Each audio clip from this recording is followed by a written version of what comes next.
Assalamu alaikum wa rahmatullahi ta'ala wa barakatuh. Sunana Amina Salisu Ahmad, wacce kuka fi sani da Meenat Yar'Fillo.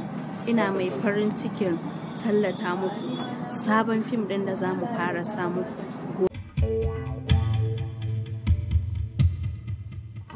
Kwanciyar hankalinki da nutsuwarki suna hannunki, amma soyayyarki da wannan yaro za ta kai ki gaci, amma sakamakon ba zai zame miki mai daɗi ba. Waye kai? Ki rike masoyinki hannu biyu shine mafitarki. Idan har kika bari ya tafi, to za ku ƙare rayuwarku a cikin duhu ke da shi. Kar ki tambayi waye ne ko kuma gaskiyar labarin. Sannu a hankali za ku shiga cikin labarin, kuma da kansa zai ba ku amsoshin tambayoyinku. Sai an jima.